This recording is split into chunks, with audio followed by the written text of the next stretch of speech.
ما تنسوش تتفرجوا على الفيديو، هتستفيدوا وهتعملوا حاجه حلوه. تعالوا بقى ادخلوا على الفيديو شوفوا هيتعمل ازاي الاختراع الجميل ده. السلام عليكم يا حبايبي، ازيكم عاملين ايه؟ ان شاء الله يا رب تكونوا بخير. هنعمل مع بعض بقى الليمون المكبس الجميل، ايه بتاع زمان بتاع امي. شوفوا الليمونه جامده ومزلطه متنقيه بالواحد. هنسلقه، يعني اقول لكم هيتحط ساعه ما يغلى، اقول لكم هيقعد على النار قد ايه. وده الفلفل الاحمر اللي ما لقيتوش، كنت في نفسي قلبت السوق كله على فلفل احمر، المفروض يبقى احمر احمر خالص كده، بس بصراحه بذلت مجهود جامد جدا عشان الاقيه احمر خالص وما لقيتش. وده بقيه الليمون، احنا معانا 6 كيلو ليمون، عايزين نعملهم بقى، وهنعملهم بطريقه محدش بيعملها غير انا على اليوتيوب كله، عملتها مره قبل كده. احنا كده بالصلاه على النبي عملنا ايه؟ غلينا الليمون 4 دقايق بالدقيقه، حسبهم لكم، وسبته في ميته لما سقعت الميه بردت. هنعمل ايه بقى؟ هنعمل ايه بقى؟ الفلفل غسلته وخليته نشف من الميه برضه.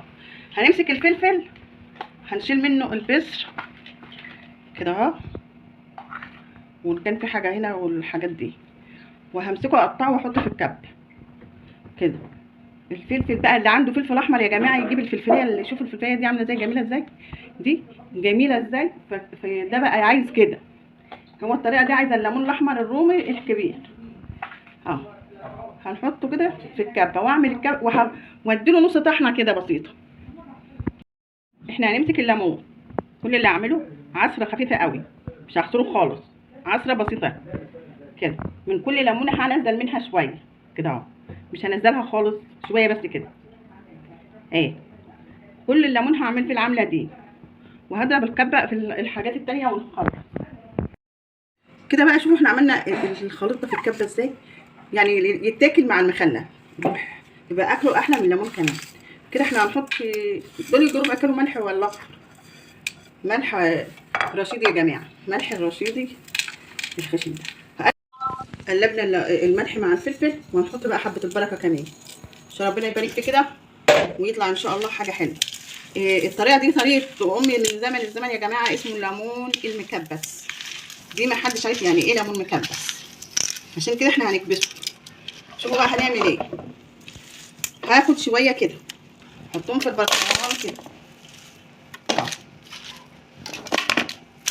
وهحط عليهم شويه ليمون.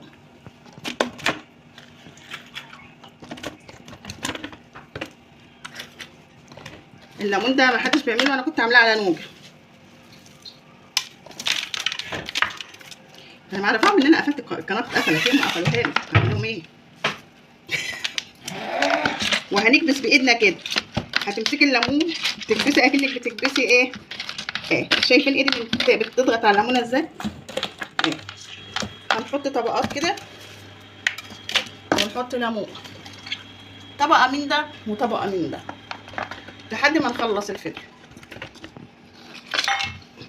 حط كده واكبس. شوفوا الملح، هتقولوا الملح كتير، ما هوش كتير ولا حاجه، انتوا تحطوا الملح بحياء ما انتوا عايزين بقى حاجتكم يعني. بس ده بيقعد بقى يعني يقعد سنه، ما يجراش له حاجه كده، بيقعد لحد دلوقتي. عندي الهريسه ديت لسه موجوده بتاع الليمون بتاع السنه اللي فاتت.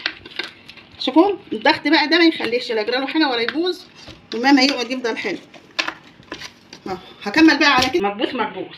هنحط بقى على الوش، حطينا على الوش برده فلفل لوحده اهو متدقق، وهنروح حاطين كيس عشان ما يحصلش عفن، وهنروح حاطين الغطا.